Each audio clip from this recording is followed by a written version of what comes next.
The Adventures of Sherlock Holmes, by Sir Arthur Conan Doyle. Adventure 3. A Case of Identity. "My dear fellow," said Sherlock Holmes as we sat on either side of the fire in his lodgings at Baker Street, "life is infinitely stranger than anything which the mind of man could invent. We would not dare to conceive the things which are really mere commonplaces of existence.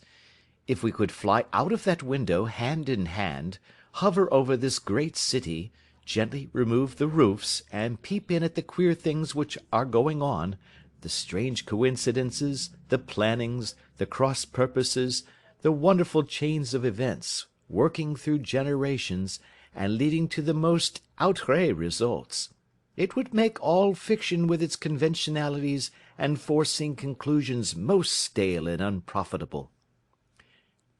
"And yet I am not convinced of it," I answered. "The cases which come to light in the papers are, as a rule, bald enough and vulgar enough.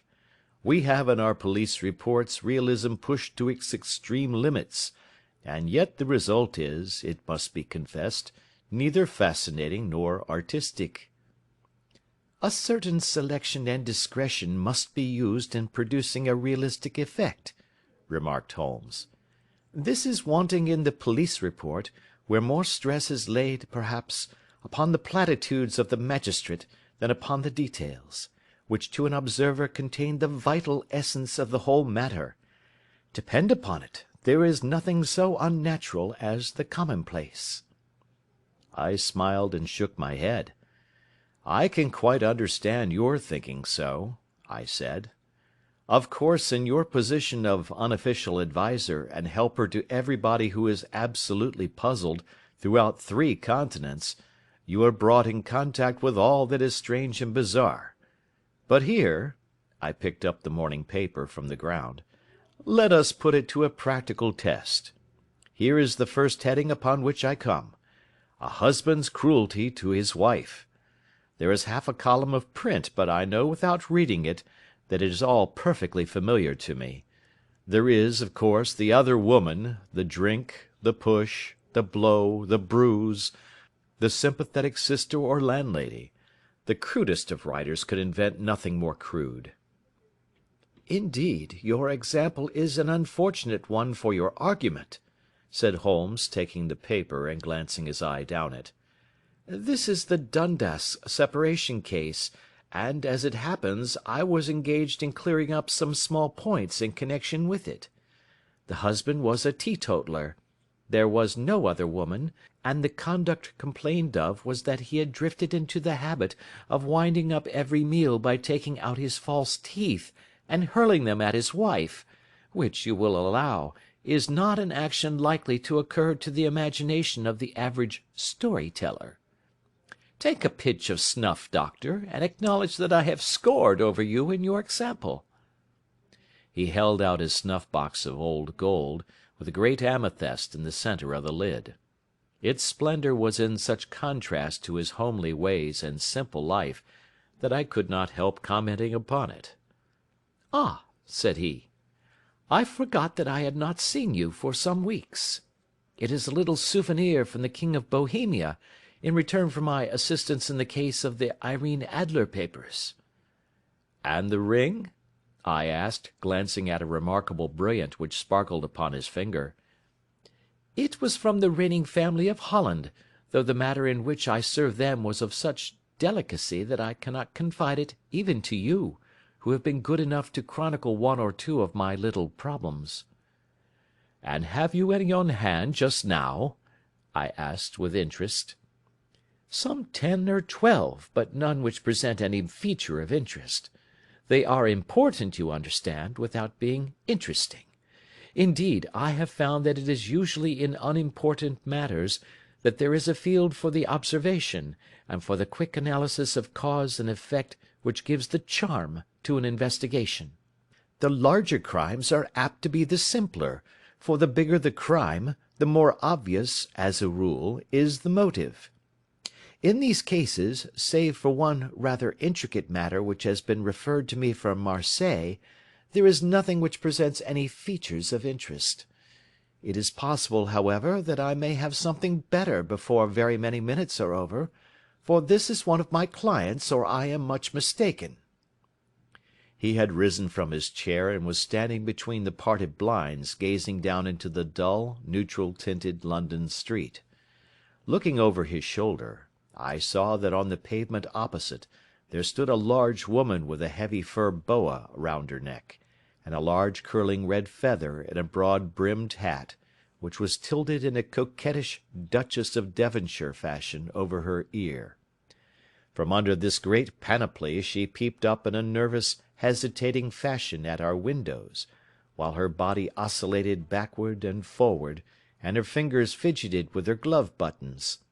Suddenly, with a plunge, as of the swimmer who leaves the bank, she hurried across the road, and we heard the sharp clang of the bell. "I have seen those symptoms before," said Holmes, throwing his cigarette into the fire. "Oscillation upon the pavement always means an affaire à coeur. She would like advice, but it is not sure that the matter is not too delicate for communication. And yet even here we may discriminate. When a woman has been seriously wronged by a man she no longer oscillates, and the usual symptom is a broken bell wire. Here we may take it that there is a love matter, but that the maiden is not so much angry as perplexed or grieved. But here she comes in person to resolve our doubts." As he spoke there was a tap at the door, and the boy in buttons entered to announce Miss Mary Sutherland, while the lady herself loomed behind his small black figure like a full-sailed merchantman behind a tiny pilot-boat. Sherlock Holmes welcomed her with the easy courtesy for which he was remarkable, and having closed the door and bowed her into an arm-chair, he looked her over in the minute yet abstracted fashion which was peculiar to him. "Do you not find," he said, "that with your short sight it is a little trying to do so much typewriting?" "I did at first," she answered, "but now I know where the letters are without looking." Then, suddenly realizing the full purport of his words, she gave a violent start and looked up, with fear and astonishment upon her broad, good-humoured face.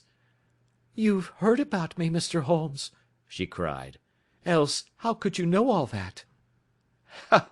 Never mind," said Holmes, laughing. "It is my business to know things. Perhaps I have trained myself to see what others overlook. If not, why should you come to consult me?" "I came to you, sir, because I heard of you from Mrs. Etheridge, whose husband you found so easy when the police and everyone had given him up for dead. Oh, Mr. Holmes, I wish you would do as much for me. I'm not rich, but still I have 100 a year in my own right, besides the little that I make by the machine, and I would give it all to know what has become of Mr. Hosmer Angel." "Why did you come away to consult me in such a hurry?" asked Sherlock Holmes, with his finger-tips together and his eyes to the ceiling. Again a startled look came over the somewhat vacuous face of Miss Mary Sutherland. "Yes, I did bang out of the house," she said, "for it made me angry to see the easy way in which Mr. Winbank, that is, my father, took it all. He would not go to the police, and he would not go to you, and so at last, as he would do nothing, and kept on saying that there was no harm done, it made me mad, and I just on with my things and came right away to you." "Your father?" said Holmes. "Your stepfather, surely, since the name is different." "Yes, my stepfather.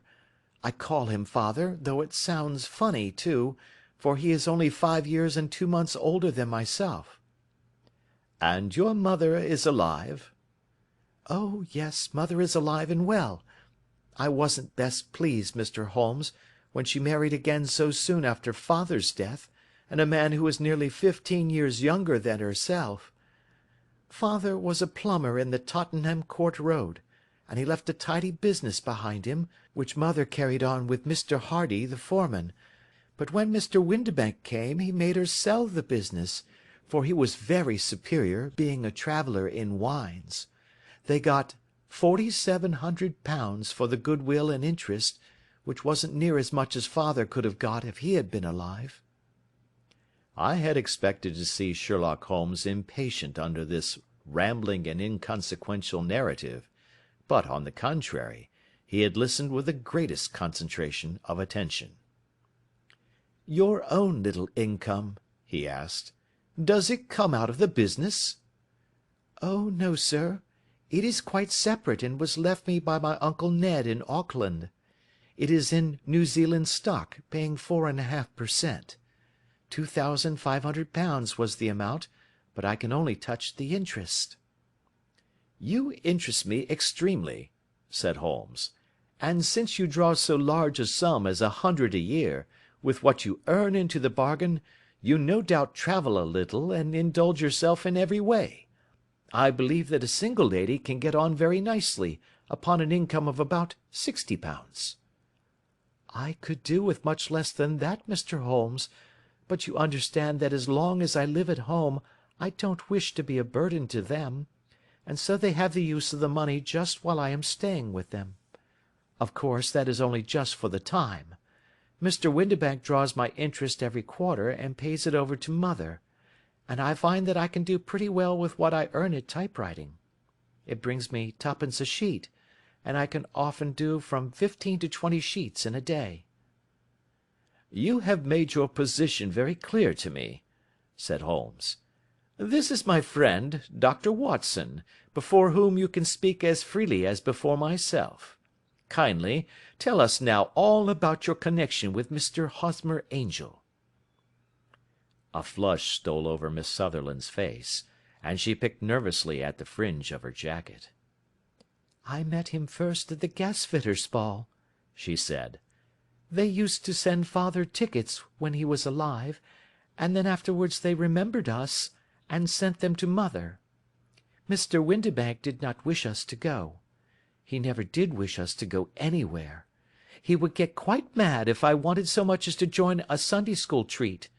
But this time I was set on going, and I would go, for what right had he to prevent?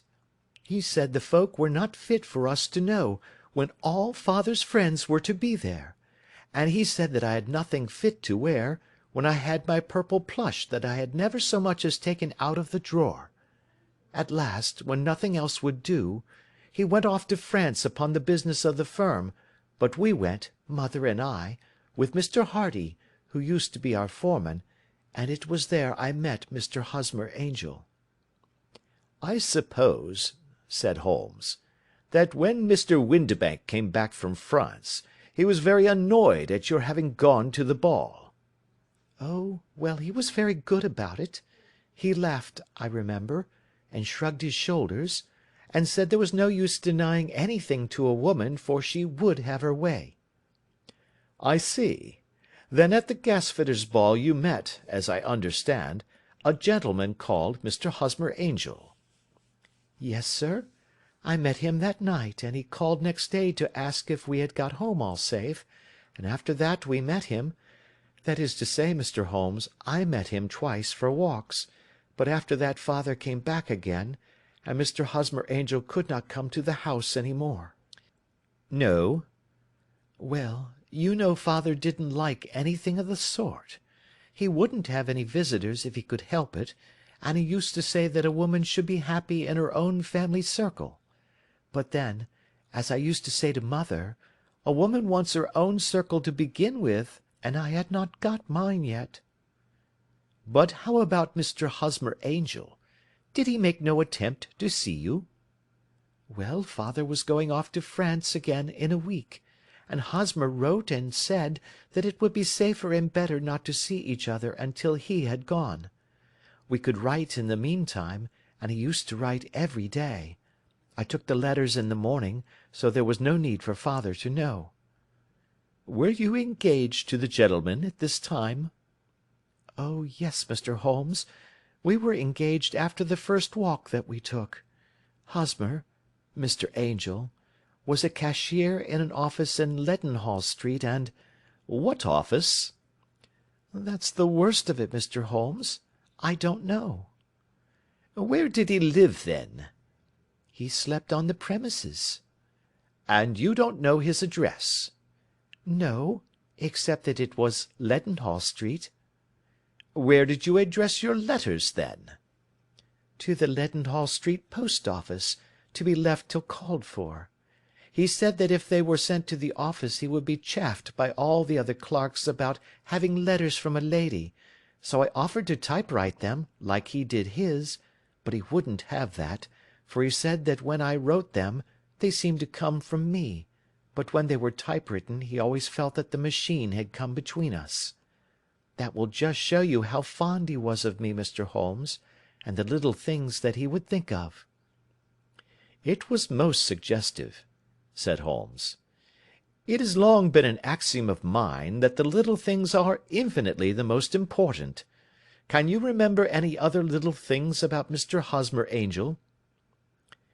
"He was a very shy man, Mr. Holmes. He would rather walk with me in the evening than in the daylight, for he said that he hated to be conspicuous. Very retiring and gentlemanly he was. Even his voice was gentle. He'd had the quinsy and swollen glands when he was young, he told me, and it had left him with a weak throat and a hesitating, whispering fashion of speech. He was always well dressed, very neat and plain, but his eyes were weak just as mine are, and he wore tinted glasses against the glare." "Well, and what happened when Mr. Windibank, your stepfather, returned to France?" "Mr. Hosmer Angel came to the house again, and proposed that we should marry before father came back. He was in dreadful earnest, and made me swear, with my hands on the testament, that whatever happened I would always be true to him. Mother said he was quite right to make me swear, and that it was a sign of his passion. Mother was all in his favour from the first, and was even fonder of him than I was. Then, when they talked of marrying within the week, I began to ask about father, but they both said never to mind about father, but just to tell him afterwards, and mother said she would make it all right with him. I didn't quite like that, Mr. Holmes. It seemed funny that I should ask his leave, as he was only a few years older than me, but I didn't want to do anything on the sly, so I wrote to father at Bordeaux, where the company has its French offices, but the letter came back to me on the very morning of the wedding." "It missed him, then?" "Yes, sir, for he had started to England just before it arrived." "Ha! That was unfortunate. Your wedding was arranged, then, for the Friday. Was it to be in church?" "Yes, sir, but very quietly. It was to be at St. Saviour's, near King's Cross, and we were to have breakfast afterwards at the St. Pancras Hotel. Hosmer came for us in a hansom, but as there were two of us, he put us both into it and stepped himself into a four-wheeler, which happened to be the only other cab in the street. We got to the church first, and when the four-wheeler drove up we waited for him to step out, but he never did, and when the cabman got down from the box and looked, there was no one there. The cabman said that he could not imagine what had become of him, for he had seen him get in with his own eyes. That was last Friday, Mr. Holmes, and I have neither seen nor heard anything since then to throw any light upon what has become of him." "It seems to me that you have been very shamefully treated," said Holmes. "Oh, no, sir. He was too good and kind to leave me so. Why, all the morning he was saying to me that, whatever happened, I was to be true, and that even if something quite unforeseen occurred to separate us, I was always to remember that I was pledged to him, and that he would claim his pledge sooner or later. It seemed strange talk for a wedding morning, but what has happened since gives a meaning to it." "Most certainly it does. Your own opinion is, then, that some unforeseen catastrophe has occurred to him?" "Yes, sir. I believe that he foresaw some danger, or else he would not have talked so, and then I think that what he foresaw happened." "But you have no notion as to what it could have been?" "None." "One more question. How did your mother take the matter?" She was angry, and said that I was never to speak of the matter again." "And your father? Did you tell him?" "Yes, and he seemed to think, with me, that something had happened, and that I should hear of Hosmer again. As he said, what interest could any one have in bringing me to the doors of the church, and then leaving me? Now, if he had borrowed my money, or if he had married me and got my money settled on him, there might be some reason, but Hosmer was very independent about money, and never would look at a shilling of mine. And yet, what could have happened? And why could he not write? Oh, it drives me half mad to think of it, and I can't sleep a wink at night." She pulled a little handkerchief out of her muff, and began to sob heavily into it. "I shall glance into the case for you," said Holmes, rising, "and I have no doubt that we shall reach some definite result. Let the weight of the matter rest upon me now, and do not let your mind dwell upon it further. Above all, try to let Mr. Hosmer Angel vanish from your memory, as he has done from your life."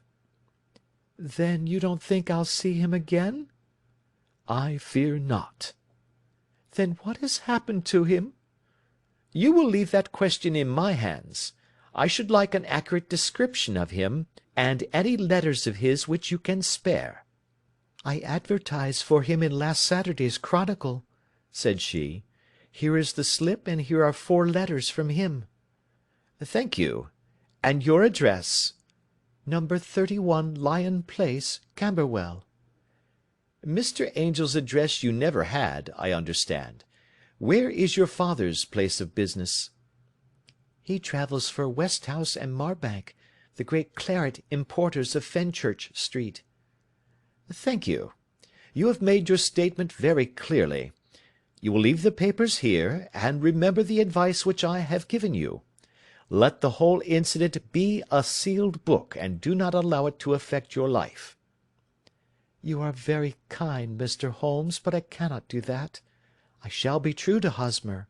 He shall find me ready when he comes back."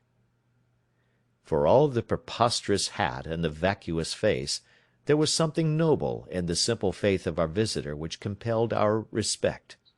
She laid her little bundle of papers upon the table and went her way, with a promise to come again whenever she might be summoned. Sherlock Holmes sat silent for a few minutes with his finger-tips still pressed together, his legs stretched out in front of him, and his gaze directed upward to the ceiling. Then he took down from the rack the old and oily clay pipe, which was to him as a counsellor, and, having lit it, he leaned back in his chair, with the thick blue cloud-wreaths spinning up from him, and a look of infinite languor in his face. "Quite an interesting study, that maiden," he observed. "I found her more interesting than her little problem, which, by the way, is rather a trite one.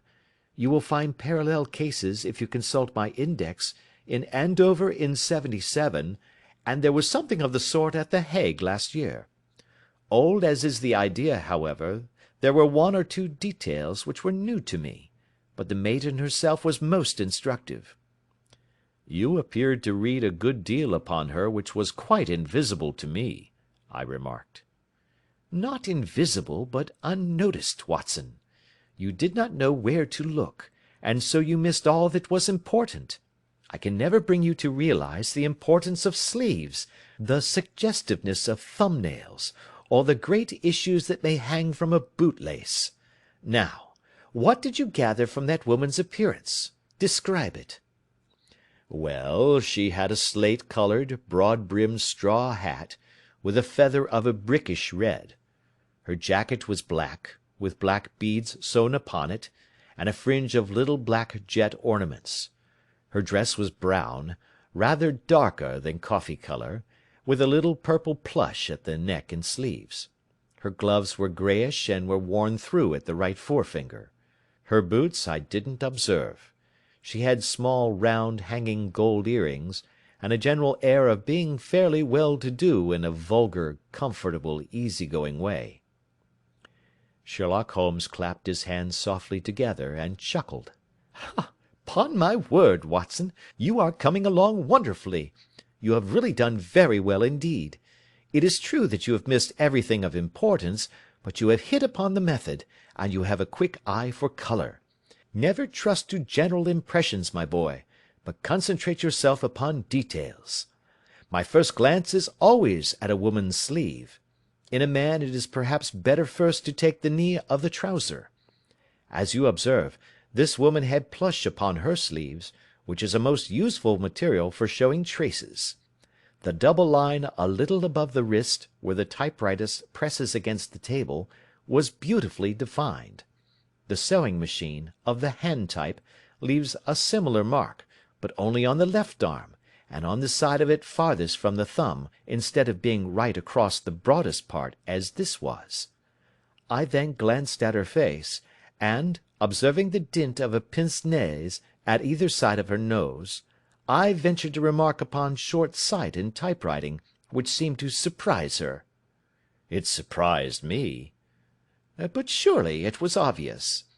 I was then much surprised and interested on glancing down to observe that, though the boots which she was wearing were not unlike each other, they were really odd ones, the one having a slightly decorated toe-cap, and the other a plain one. One was buttoned only in the 2 lower buttons out of 5, and the other at the 1st, 3rd, and 5th.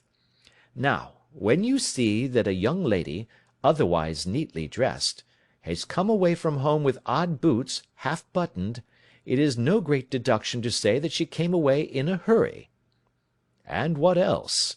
I asked, keenly interested, as I always was, by my friend's incisive reasoning. I noted, in passing, that she had written a note before leaving home, but after being fully dressed. You observed that her right glove was torn at the forefinger, but you did not apparently see that both glove and finger were stained with violet ink.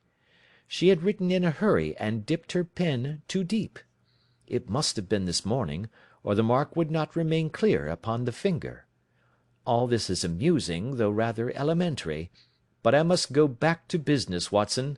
Would you mind reading me the advertised description of Mr. Hosmer Angel? I held the little printed slip to the light.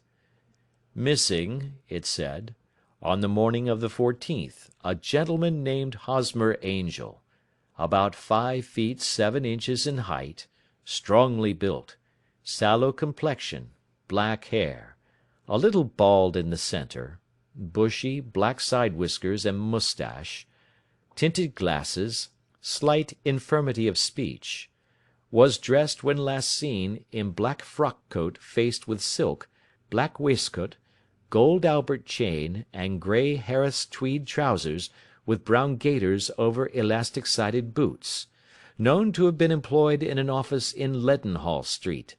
Anybody bringing— "That will do," said Holmes. "As to the letters," he continued, glancing over them, "they are very commonplace. Absolutely no clue in them to Mr. Angel, save that he quotes Balzac once. There is one remarkable point, however, which will no doubt strike you." "They are typewritten," I remarked. "Not only that, but the signature is typewritten. Look at the neat little Hosmer Angel at the bottom. There is a date, you see, but no superscription except Leadenhall Street, which is rather vague. The point about the signature is very suggestive. In fact, we may call it conclusive." "Of what?" "My dear fellow, is it possible you do not see how strongly it bears upon the case?" "I cannot say that I do, unless it were that he wished to be able to deny his signature if an action for breach of promise were instituted." "No, that was not the point. However, I shall write 2 letters, which should settle the matter. One is to a firm in the City, the other is to the young lady's stepfather, Mr. Windibank, asking him whether he could meet us here at 6 o'clock to-morrow evening. It is just as well that we should do business with the male relatives. And now, Doctor, we can do nothing until the answers to those letters come, so we may put our little problem upon the shelf for the interim." I had had so many reasons to believe in my friend's subtle powers of reasoning and extraordinary energy in action, that I felt that he must have some solid grounds for the assured and easy demeanour with which he treated the singular mystery which he had been called upon to fathom. Once only had I known him to fail, in the case of the King of Bohemia and the Irene Adler photograph; but when I looked back to the weird business of the sign of 4, and the extraordinary circumstances connected with the study in scarlet, I felt that it would be a strange tangle indeed which he could not unravel. I left him then, still puffing at his black clay pipe, with the conviction that when I came again on the next evening, I would find that he held in his hands all the clues which would lead up to the identity of the disappearing bridegroom of Miss Mary Sutherland. A professional case of great gravity was engaging my own attention at the time, and the whole of next day I was busy at the bedside of the sufferer. It was not until close upon 6 o'clock that I found myself free, and was able to spring into a hansom and drive to Baker Street, half afraid that I might be too late to assist at the dénouement of the little mystery. I found Sherlock Holmes alone, however, half asleep, with his long, thin form curled up in the recesses of his arm-chair. A formidable array of bottles and test-tubes, with the pungent, cleanly smell of hydrochloric acid, told me that he had spent his day in the chemical work which was so dear to him. "Well, have you solved it?" I asked as I entered. Yes, it was the bisulfate of baryta.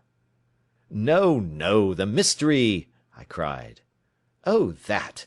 I thought of the salt that I had been working upon. There was never any mystery in the matter, though, as I said yesterday, some of the details are of interest. The only drawback is that there is no law, I fear, that can touch the scoundrel." "Who was he, then, and what was his object in deserting Miss Sutherland?" The question was hardly out of my mouth, and Holmes had not yet opened his lips to reply, when we heard a heavy footfall in the passage, and a tap at the door. "This is the girl's stepfather, Mr. James Windibank," said Holmes. "He has written to me to say that he would be here at 6. Come in." The man who entered was a sturdy, middle-sized fellow, some 30 years of age, clean-shaven, and sallow-skinned, with a bland, insinuating manner, and a pair of wonderfully sharp and penetrating grey eyes. He shot a questioning glance at each of us, placed his shiny top-hat upon the sideboard, and with a slight bow sidled down into the nearest chair. "Good evening, Mr. James Windibank," said Holmes. "I think that this typewritten letter is from you, in which you have made an appointment with me for 6 o'clock?" "Yes, sir. I am afraid that I am a little late, but I am not quite my own master, you know.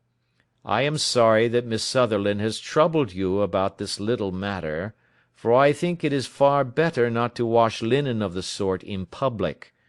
It was quite against my wishes that she came, but she is a very excitable, impulsive girl, as you may have noticed, and she is not easily controlled when she has made up her mind on a point.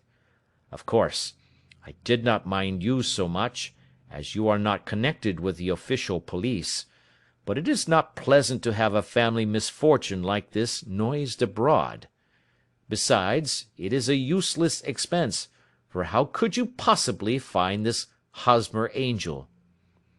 "On the contrary," said Holmes quietly, "I have every reason to believe that I will succeed in discovering Mr. Hosmer Angel." Mr. Windibank gave a violent start and dropped his gloves. "I am delighted to hear it," he said. "It is a curious thing," remarked Holmes, "that a typewriter has really quite as much individuality as a man's handwriting. Unless they are quite new, no two of them write exactly alike. Some letters get more worn than others, and some wear only on one side. Now, you remark in this note of yours, Mr. Windibank, that in every case there is some little slurring over of the E, and a slight defect in the tail of the R. There are 14 other characteristics, but those are the more obvious." "We do all our correspondence with this machine at the office, and no doubt it is a little worn," our visitor answered, glancing keenly at Holmes with his bright little eyes. And now I will show you what is really a very interesting study, Mr. Windibank," Holmes continued. "I think of writing another little monograph some of these days on the typewriter and its relation to crime. It is a subject to which I have devoted some little attention. I have here 4 letters which purport to come from the missing man. They are all typewritten. In each case, not only are the e's slurred and the r's tailless, but you will observe, if you care to use my magnifying lens, that the 14 other characteristics to which I have alluded are there as well." Mr. Windibank sprang out of his chair and picked up his hat. "I cannot waste time over this sort of fantastic talk, Mr. Holmes," he said. "If you can catch the man, catch him, and let me know when you have done it." "Certainly," said Holmes, stepping over and turning the key in the door. "I let you know then that I have caught him." "What? Where?" shouted Mr. Windibank, turning white to his lips and glancing about him like a rat in a trap. "Oh, it won't do. Really it won't," said Holmes suavely. "There is no possible getting out of it, Mr. Windibank. It is quite too transparent, and it was a very bad compliment when you said that it was impossible for me to solve so simple a question. That's right. Sit down and let us talk it over." Our visitor collapsed into a chair, with a ghastly face and a glitter of moisture on his brow. It's not actionable," he stammered. "I am very much afraid that it is not. But between ourselves, Windibank, it was as cruel and selfish and heartless a trick in a petty way as ever came before me. Now, let me just run over the course of events, and you will contradict me if I go wrong." The man sat huddled up in his chair, with his head sunk upon his breast, like one who is utterly crushed. Holmes stuck his feet up on the corner of the mantelpiece, and leaning back with his hands in his pockets, began talking, rather to himself, as it seemed, than to us. "The man married a woman very much older than himself for her money," said he, "and he enjoyed the use of the money of the daughter as long as she lived with them. It was a considerable sum, for people in their position, and the loss of it would have made a serious difference. It was worth an effort to preserve it. The daughter was of a good, amiable disposition, but affectionate and warm-hearted in her ways, so that it was evident that with her fair personal advantages, and her little income, she would not be allowed to remain single long. Now her marriage would mean, of course, the loss of 100 a year, so what does her stepfather do to prevent it? He takes the obvious course of keeping her at home, and forbidding her to seek the company of people of her own age. But soon he found that that would not answer for ever. She became restive, insisted upon her rights, and finally announced her positive intention of going to a certain ball. What does her clever stepfather do then? He conceives an idea more creditable to his head than to his heart. With the connivance and assistance of his wife, he disguised himself, covered those keen eyes with tinted glasses, masked the face with a moustache and a pair of bushy whiskers, sunk that clear voice into an insinuating whisper, and doubly secure on account of the girl's short sight, he appears as Mr. Hosmer Angel, and keeps off other lovers by making love himself." "It was only a joke at first," groaned our visitor. "We never thought that she would have been so carried away." "Very likely not. However that may be, the young lady was very decidedly carried away, and having quite made up her mind that her stepfather was in France, the suspicion of treachery never for an instant entered her mind. She was flattered by the gentleman's attentions, and the effect was increased by the loudly expressed admiration of her mother. Then Mr. Angel began to call, for it was obvious that the matter should be pushed as far as it would go, if a real effect were to be produced. There were meetings, and an engagement, which would finally secure the girl's affections from turning towards any one else. But the deception could not be kept up for ever. These pretended journeys to France were rather cumbrous. The thing to do was clearly to bring the business to an end in such a dramatic manner that it would leave a permanent impression upon the young lady's mind, and prevent her from looking upon any other suitor for some time to come.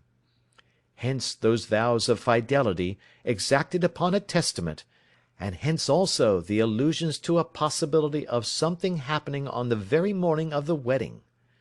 James Windibank wished Miss Sutherland to be so bound to Hosmer Angel, and so uncertain as to his fate, that for 10 years to come, at any rate, she would not listen to another man. As far as the church door he brought her, and then, as he could go no farther, he conveniently vanished away by the old trick of stepping in at one door of a four-wheeler, and out at the other. I think that was the chain of events, Mr. Windibank." Our visitor had recovered something of his assurance while Holmes had been talking, and he rose from his chair now with a cold sneer upon his pale face. "It may be so, or it may not, Mr. Holmes," said he. "But if you are so very sharp, you ought to be sharp enough to know that it is you who are breaking the law now, and not me. I have done nothing actionable from the first, but as long as you keep that door locked, you lay yourself open to an action for assault and illegal constraint." "The law cannot, as you say, touch you," said Holmes, unlocking and throwing open the door. "Yet there never was a man who deserved punishment more. If the young lady has a brother or a friend, he ought to lay a whip across your shoulders, by Jove," he continued, flushing up at the sight of the bitter sneer upon the man's face. "It is not part of my duties to my client, but here's a hunting crop handy, and I think I shall just treat myself to—" He took 2 swift steps to the whip, but before he could grasp it there was a wild clatter of steps upon the stairs, the heavy hall door banged, and from the window we could see Mr. James Windibank running at the top of his speed down the road. "There's a cold-blooded scoundrel," said Holmes, laughing, as he threw himself down into his chair once more. "That fellow will rise from crime to crime until he does something very bad and ends on a gallows. The case has, in some respects, been not entirely devoid of interest." "I cannot now entirely see all the steps of your reasoning," I remarked. "Well, of course it was obvious from the first that this Mr. Hosmer Angel must have some strong object for his curious conduct, and it was equally clear that the only man who really profited by the incident, as far as we could see, was the stepfather. Then the fact that the 2 men were never together, but that the one always appeared when the other was away, was suggestive. So were the tinted spectacles and the curious voice, which both hinted at a disguise, as did the bushy whiskers. My suspicions were all confirmed by his peculiar action in typewriting his signature, which, of course, inferred that his handwriting was so familiar to her that she would recognize even the smallest sample of it. You see, all these isolated facts, together with many minor ones, all pointed in the same direction." "And how did you verify them?" "Having once spotted my man, it was easy to get corroboration. I knew the firm for which this man worked. Having taken the printed description, I eliminated everything from it which could be the result of a disguise, the whiskers, the glasses, the voice, and I sent it to the firm, with a request that they would inform me whether it answered to the description of any of their travellers. I had already noticed the peculiarities of the typewriter, and I wrote to the man himself at his business address, asking him if he would come here. As I expected, his reply was typewritten, and revealed the same trivial but characteristic defects. The same post brought me a letter from Westhouse and Marbank, of Fenchurch Street, to say that the description tallied in every respect with that of their employee, James Windibank. Voilà tout." "And Miss Sutherland?" "If I tell her she will not believe me. You may remember the old Persian saying, 'There is danger for him who taketh the tiger cub, and danger also for whoso snatches a delusion from a woman.' There is as much sense in Hafiz as in Horace, and as much knowledge of the world." End of Adventure 3.